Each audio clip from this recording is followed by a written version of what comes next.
Imagine spending a freezing winter night in a van with no heating system while temperatures drop below 0 degrees Celsius.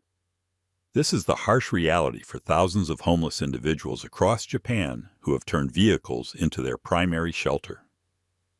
Tonight, we're diving deep into a world most people never see: the ingenious survival methods, unexpected resourcefulness, and daily struggles of Japan's van-dwelling homeless population.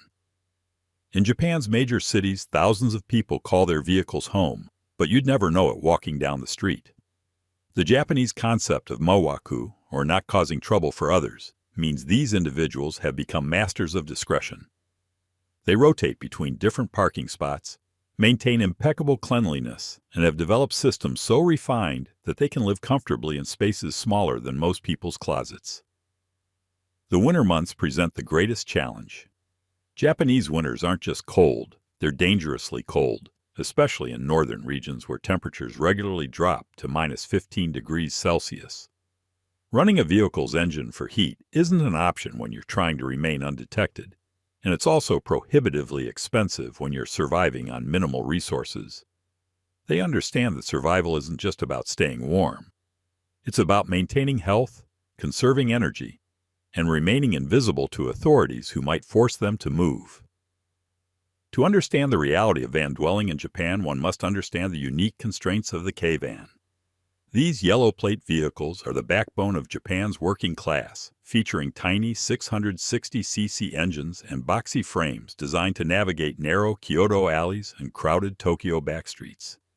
For the homeless, these vehicles are the preferred choice not just for their fuel efficiency, but for their ability to hide in plain sight. However, living in a space this small is an exercise in extreme nightly logistics. With an interior width strictly limited to less than 1.5 meters, there is no margin for error.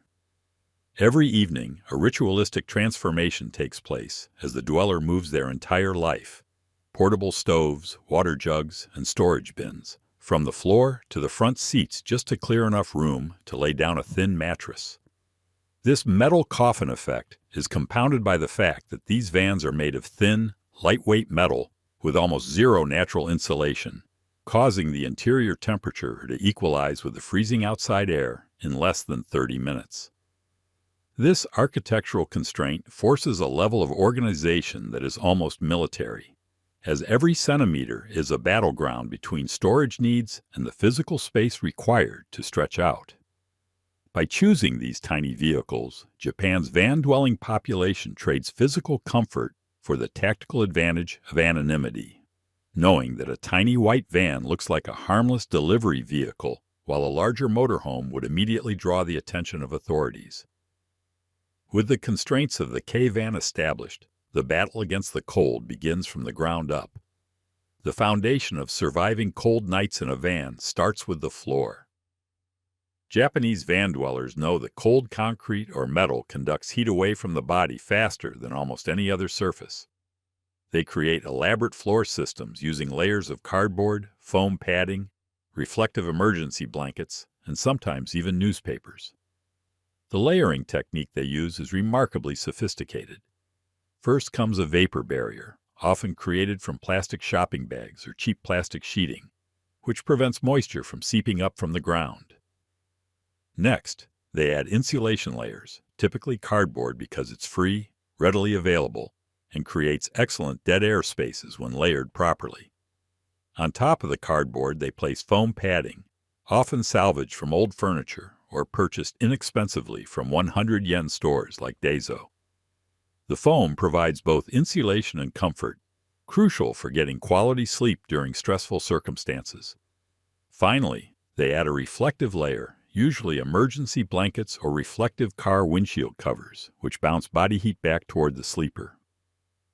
Wall insulation presents unique challenges in vehicles because space is limited and materials must be lightweight. Many van dwellers create modular insulation panels that can be easily installed and removed. They use materials like bubble wrap, which creates excellent dead air spaces combined with reflective surfaces to create radiant barriers. The most innovative individuals have discovered that hanging blankets and clothing creates insulation layers while also providing privacy and reducing the interior space that needs to be heated. They essentially create rooms within their vans, concentrating their body heat in the smallest possible area while maintaining enough space for comfortable sleeping. Japanese homeless individuals living in vans have developed clothing systems that rival those used by professional mountaineers. They understand that clothing isn't just about warmth, it's about moisture management, versatility, and maintaining a presentable appearance during daytime hours. The base layer system starts with moisture-wicking materials that keep skin dry. Many use thin synthetic materials or merino wool when available, often relying on Japan's ubiquitous heat tech layers. The key is never letting the base layer become saturated with sweat, which means adjusting layers throughout the day and night. Middle layers provide the primary insulation, and this is where creativity shines. They layer multiple thin sweaters, use newspaper as emergency insulation, and have learned to maximize the insulating properties of down jackets and synthetic fill clothing. Many carry multiple lightweight layers rather than single heavy coats because layers can be adjusted as conditions change. The outer shell layer serves multiple purposes beyond just wind and moisture protection. It needs to be presentable enough for daytime activities, durable enough for daily wear, and versatile enough to adapt to changing conditions. Many choose dark colors that hide dirt and wear, with designs that don't immediately identify the wearer as homeless. Footwear becomes critically important because cold feet can make sleep impossible. They often sleep wearing multiple pairs of socks to create vapor barriers. Some use chemical hand warmers placed in strategic locations within their footwear, creating warm zones that help maintain circulation. Now, the hat situation is particularly ingenious. They understand that the head and neck are highly sensitive to temperature changes, making nighttime headwear essential for perceived comfort and heat retention. Many create custom sleeping caps using multiple layers, sometimes incorporating reflective materials or even creating air pockets for additional insulation. One of the most counterintuitive aspects of cold weather van sleeping in Japan is the need for ventilation. Sealing yourself completely in a vehicle might seem like the obvious choice, but it creates dangerous problems that experienced van dwellers have learned to avoid. Proper ventilation prevents carbon dioxide buildup, which can cause headaches, poor sleep quality, and in extreme cases, dangerous health conditions. Japanese van dwellers have developed ingenious systems to maintain air quality while preserving heat. They create small ventilation openings that allow air exchange without creating drafts. Moisture management through ventilation becomes critical because human respiration and perspiration create water vapor that can condense on cold surfaces inside the van. This condensation can freeze, creating ice buildup that later melts and creates wet conditions. They've learned to position small vents that allow moisture to escape while maintaining the warm air bubble around their sleeping area. They use towels and absorbent materials to collect condensation, and they've learned to position these materials strategically to intercept moisture before it freezes on vehicle surfaces. The positioning of these ventilation openings follows principles used in architectural design. The positioning of these openings, often achieved by cracking windows in specific cross-ventilation patterns, follows architectural principles to move air without creating direct drafts. This delicate balance of temperature differential management allows fresh air to reach the breathing zone without popping the warm microclimate bubble generated by their body heat. Japanese van dwellers have discovered that proper nutrition plays a crucial role in maintaining body temperature during cold nights. They've developed eating strategies that maximize internal heat production while working within the constraints of limited resources and cooking facilities. High-calorie foods become essential because generating body heat requires energy. They focus on foods that provide sustained energy release, avoiding sugar spikes that can lead to energy crashes during the coldest parts of the night. Many rely on complex carbohydrates, healthy fats, and proteins that require energy to digest, creating internal heat through the digestive process. Timing meals become strategic. They often eat their largest meal in the evening, timing it so that the peak of digestive heat production coincides with the coldest part of the night. This internal furnace effect can provide several hours of additional warmth when external temperatures are at their lowest. Hot beverages serve multiple purposes beyond just providing temporary warmth. They help maintain hydration, which is crucial for proper circulation and body heat distribution. Many Japanese van dwellers invest in thermos bottles that can keep beverages hot for 12 hours or more, providing warming drinks throughout the night. Portable cooking methods must balance warmth generation with safety and discretion. They often use small camping stoves or portable burners that can heat food and beverages while providing temporary ambient heat. However, they must be extremely careful about ventilation and carbon monoxide risk when using any heating device inside the vehicle. Certain foods naturally increase body heat production. Spicy foods containing capsaicin or ginger are often incorporated into evening meals specifically for their heat-generating properties. But finding a place to prepare these meals, or even access basic facilities, requires a strategic partnership with Japan's most ubiquitous institution, the Konbini. No discussion of survival in Japan is complete without the Konbini, or convenience store. For the van dweller, stores like 7-Eleven, Lawson, and Family Mart are far more than retail outlets. They are essential infrastructure. In the dead of winter, the Konbini serves as a source of free heat, clean restrooms, and, most importantly, boiling water. By purchasing a single cup of noodles or a cheap tea, a van dweller gains the right to use the store's hot water dispenser, which they use to fill their thermos bottles or even pre-warm their Cairo heat pads. The Konbini also acts as a primary waste management site. Because Japan has very few public trash cans, disposing of the waste generated inside a van, such as food wrappers or used insulation materials, is a logistical nightmare. Van dwellers have learned the art of discreet disposal, using the convenience store bins to clear their living space without drawing the attention of staff. However, this is a high-stakes game of meiwaku. If a store manager suspects a customer is living in their parking lot, they will be asked to move immediately. Thus, the relationship with the Konbini is one of cautious dependency, a delicate dance of using resources while remaining completely forgettable. While much of the survival occurs within the van, the most critical preparation often happens at the local Sento, or public bathhouse. In Japan, these facilities are more than just places for hygiene. For the van-dwelling population, they serve as vital thermal charging stations. The strategy is built on the biological principle that it is far harder to warm up a cold body than it is to keep a warm body from cooling down. For about 500 yen, a van dweller gains access to boiling hot water that can raise their internal core temperature to its safe limit, essentially charging their body like a thermal battery. After leaving the steam of the bathhouse, the individual enters what many call the golden hour. This is the narrow window of peak warmth they use to rush back to their vehicle, perform their nightly conversion routine, and bury themselves into their layered cocoons while their blood is still pumping heat from the bath. Beyond the physical warmth, the Sento provides a rare moment of psychological shelter through social camouflage. Inside the bathhouse, there is no distinction between a wealthy businessman and a man living in a van, offering a brief period where they are not forced to hide or look over their shoulder. This ritual highlights a brutal irony. They must spend a significant portion of their daily budget on a bath, because a single soak is often more effective for survival than the fuel it would take to idle a van engine for heat.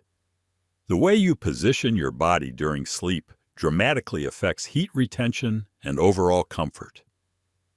Japanese van dwellers have developed sleeping positions and arrangements that maximize warmth while minimizing heat loss to cold surfaces.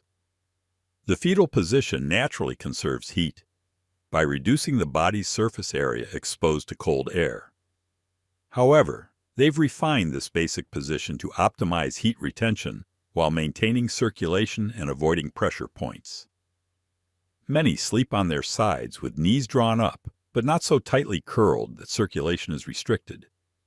Shared sleeping arrangements, when possible, dramatically increase warmth through shared body heat. Two people sleeping together can create a microclimate that's significantly warmer than individual sleeping arrangements. They position themselves to maximize heat sharing while maintaining enough space for comfortable breathing. Heat retention focuses on keeping warm air close to the body while preventing cold air infiltration. They create barriers around their bodies using blankets and clothing, essentially building cocoons that trap warm air. The opening of this cocoon is typically positioned away from their breathing zone to prevent warm air from escaping with each exhale. Circulation becomes critical because restricted blood flow can lead to cold extremities and poor sleep quality. They've learned to position themselves so that major circulation pathways aren't compressed. This might mean using pillows or cushions to support legs and arms in positions that maintain blood flow while conserving heat. Maintaining proper hydration and basic hygiene presents unique challenges when living in a van during cold weather in Japan. Water freezes, creating both supply and waste management problems that must be solved creatively. Water storage systems must prevent freezing while remaining accessible for drinking and basic hygiene needs. Many van dwellers keep water bottles inside their sleeping areas, where body heat prevents freezing. They might also use insulated containers or wrap water storage in blankets and clothing. Wastewater management becomes complicated when temperatures are below freezing. They must dispose of water in ways that don't create ice hazards around their parking areas or leave obvious signs of occupancy. Many develop systems for containing and disposing of wastewater in appropriate locations. Personal hygiene adaptations work within the constraints of limited water, cold temperatures, and confined spaces. They use techniques like spot cleaning with minimal water, dry shampoos, and strategic use of wet wipes that don't require rinsing. Maintaining cleanliness is important both for health and for maintaining a presentable appearance. Modern homeless individuals in Japan incorporate available technology to enhance their cold weather survival capabilities while maintaining the discretion necessary for their lifestyle. Battery-powered devices provide heating and comfort options that don't require vehicle power. Small portable heaters, heated clothing items, and rechargeable heat pads offer warming solutions that can be used safely inside vehicles. Smartphone apps help with weather monitoring, finding resources, and maintaining social connections. They use weather applications to plan for particularly cold nights and resource-finding apps to locate services like public restrooms, charging stations, and michi no eki, or roadside rest areas, where overnight parking is often tolerated. Power management becomes crucial. Many use portable battery banks, solar chargers, and efficient charging strategies to keep essential devices operational. They prioritize power usage for safety and survival over entertainment or convenience. The transition from the frozen interior of a van to the bustling streets of a Japanese city requires a level of grooming and presentation that borders on a professional performance. This morning camouflage is the final, essential stage of the survival cycle, ensuring that the individual remains invisible to a society that often stigmatizes homelessness. The process usually begins before dawn, long before the city's salarymen begin their commutes. Many van dwellers rely on 24-hour coin laundries, which serve as much more than just a place to wash clothes. In the winter, the condensation from a sleeper's breath can leave clothing damp and smelling of mildew. The high-heat dryers of a coin laundry provide the only way to ensure their outer layers remain crisp, dry, and scent-free. Hygiene follows a similarly rigid routine, often centered around the sinks of public parks or convenience store restrooms. Here, the challenge is to perform a full morning toilet, shaving, brushing teeth, and washing one's face, without drawing attention or leaving a mess that would constitute meiwaku. Many carry small, organized grooming kits that can be deployed and packed away in seconds. This effort to maintain a presentable appearance is not merely about vanity. It is a strategic defense mechanism. By looking like a typical day laborer or a traveling office worker, they avoid the scrutiny of police and the judgment of neighbors. The successful van dweller in Japan is one who can step out of a cramped, frozen vehicle and walk into a crowded train station looking indistinguishable from the millions of others starting their day, hiding a night of extreme hardship behind a clean shirt and a composed expression. The survival of Japan's van-dwelling population is a masterclass in the quiet stoic power of gaman. Inside the freezing metal of a cave-in, these individuals transform desperation into a sophisticated science of endurance. They don't just fight the frost. They fight to remain invisible, upholding the sacred social contract of meiwaku even when the world has turned its back. As the dawn breaks, they step back into society, clean, composed, and utterly indistinguishable from the crowd. Their story is a haunting reminder that beneath the neon lights, the most powerful engine of survival isn't technology. It's dignity.